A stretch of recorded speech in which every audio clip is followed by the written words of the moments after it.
Colour বুঝি। বর্তমান যা সময়, লড়াই অন্যের বিরুদ্ধে যত না বেশি, লড়াই আমাদের বিরুদ্ধে তত বেশি। নিজেদের বিরুদ্ধে লড়তে হচ্ছে। আজ আমাদের ভেতরেই মানুষ তৈরি হয়ে গেছে যারা কোরআন মানতে রাজি না। ঠিক না বল? জোরে বলেন। আমাদের ভিতরেই মানুষ তৈরি হয়ে গেছে যারা কোরআন ওয়ালাদের মানতে রাজি নয়। আমাদের ভিতরেই মানুষ তৈরি হয়ে গেছে যারা ইসলামকে মিটানোর জন্য সব রকমের পরিকল্পনার পরিপূর্ণ সহযোগিতা করে।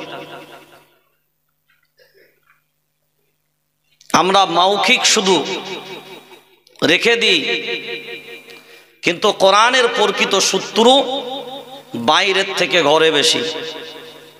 বাইরের থেকে, হ্যাঁ, আমি আপনাকে প্রমাণ দেব ইনশাআল্লাহ। আজ আলিমদের শত্রু কোথায়? আলিমদের শত্রু কোথায়? হতে পারে বাবরি চলে গেছে, জ্ঞানব্যাপীর নিচেই পূজা হচ্ছে,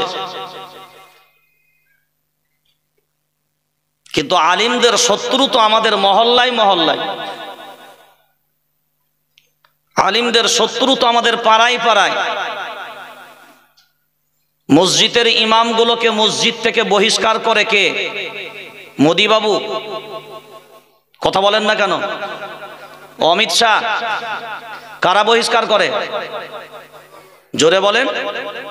তো কোরআন ওয়ালাদেরকে মসজিদ থেকে বহিষ্কার করলো যারা, তারা কারা?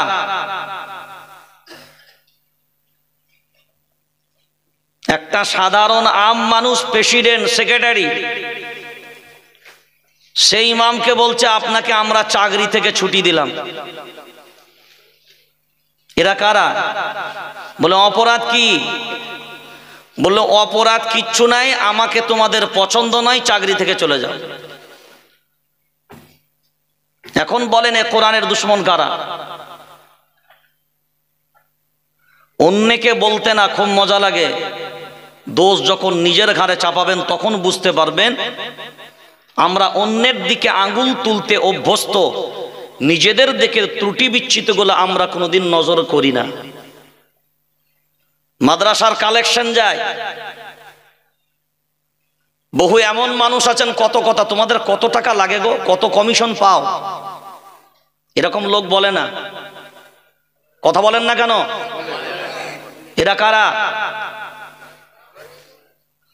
তাহলে দুশ্মন কোথায় খুঁজছেন?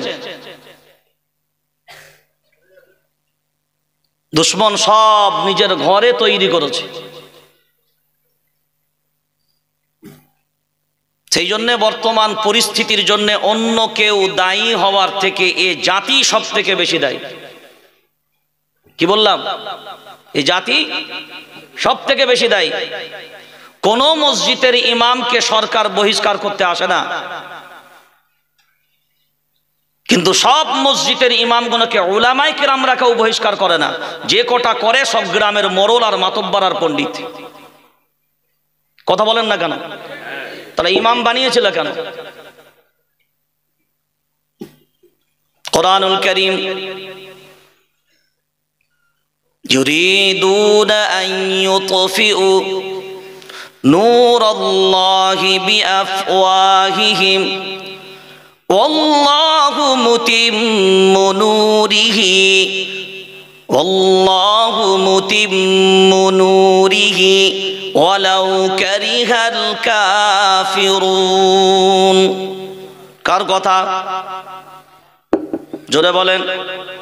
কোরআনুল কারীম সূরার নাম সূরা তাওবা, 10 নম্বর পারা 11 নম্বর সাফা, 28 নম্বর পারা 11 নম্বর সাফা।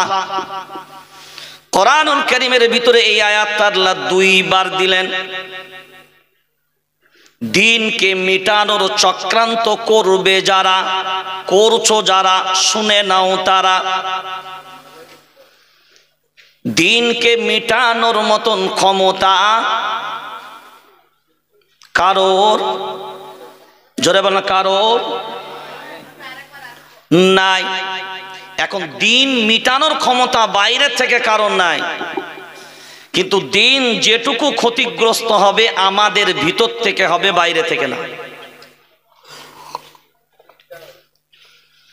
সেই জন্য যারা আজকে বসেছেন জলসায়, কটা কথা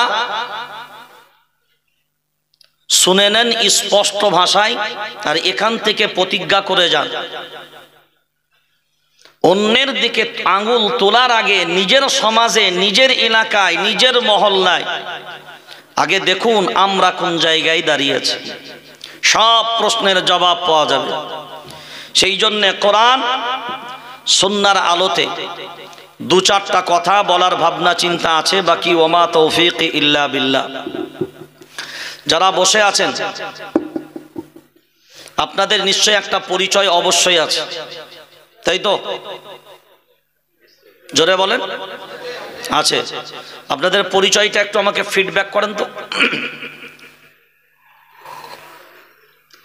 আপনাদের সবার পরিচয়টা একটু ফিডব্যাক করেন আমাকে, ঝরম করে মুখে আওয়াজ দিয়ে বলেন আপনাদের পরিচয়টা কি। সবাই জোরে বলেন। সবাই মুসলিম? কোন ল্যাবরেটরিতে টেস্ট করেছিলেন?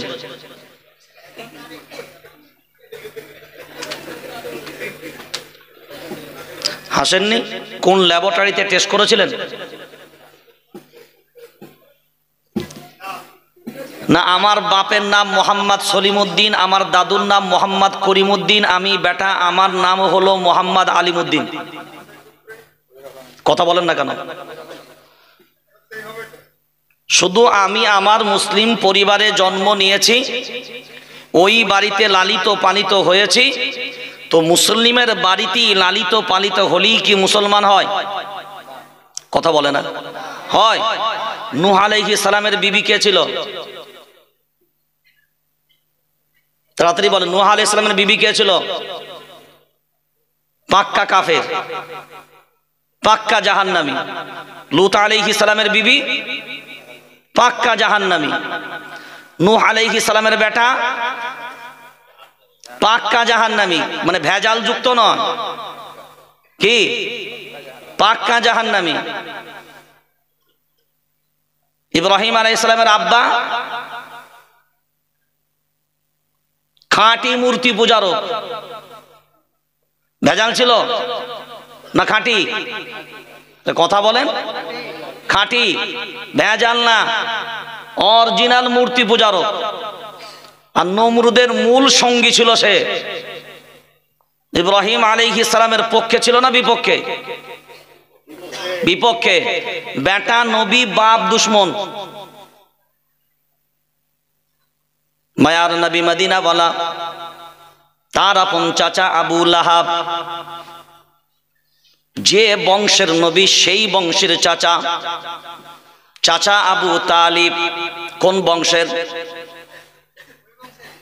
জোরে বলেন। ওই বংশেরই। এখন বিবেক দিয়ে যদি ভাবনা চিন্তা করে দেখি, আল্লাহর গোলাম, মুসলমানের ঘরে জন্ম নিয়েছি এই সূত্রে মুসলমান না। হযরত আলী রাদিয়াল্লাহু তাআলা আনহুর পিতা হলেন কে? আবু তালিব। আর আবু তালিবকে মায়ার নবী মদিনাওয়ালার চাচা, মায়ার নবী মদিনাওয়ালার বিয়াই। তারপরেও জাহান্নামী। আমরা জন্মসূত্রে শুধু আমরা নিজেদেরকে দাবি করি আমরা মুসলমান, কিন্তু কর্মগুলো একটাও, কর্মগুলো শুধু আমরা বলি এ করেছে সে করেছে। তুমি একবার নিজের বিবেক দিয়ে তোমার নিজের জীবনের দিকে তাকাও রে আল্লাহর গোলাম। তুমি তোমার রবের সাথে কি ব্যবহার করেছো? তুমি তোমার নবীর সাথে কি ব্যবহার করেছো? তুমি তোমার ধর্মের সাথে কি ব্যবহার করেছো? তুমি তোমার জাতির সাথে কি ব্যবহার করেছো? তোমার আখলাক, তোমার চরিত্র, তোমার নীতি, তোমার আদর্শ কার মত? মুখে বলে দিলাম মুসলমান, একবারেও কি আমরা জানি মুসলমান কাকে বলে? কোরআনুল কারীম ২ নম্বর পারা ১১ নম্বর সাফার ভিতর আল্লাহ ক্লিয়ার করে দিলেন, ইয়া আইয়ুহাল্লাযীনা আমানু দুখুলু ফিস সিলমি কাফা।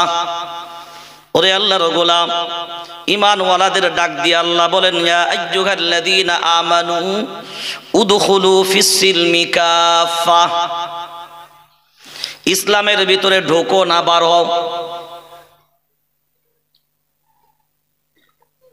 ইসলামের ভিতরে ঢোকো, পরিপূর্ণ না অর্ধেক? জোরে বলেন, পরিপূর্ণ। এই পরিপূর্ণ বলতে কি পা থেকে মাথা পর্যন্ত না শুধু পাটা? জোরে বলেন, পা থেকে মাথা পর্যন্ত। এই পা থেকে মাথা পর্যন্ত যারা আমরা এখানে বসে আছি, একবার নয় হাজারবার বিবেক দিয়ে ভাবনা চিন্তা করে ট্রাই করে দেখেন যে আপনার পা থেকে মাথা পর্যন্ত মুসলমান আছে তো?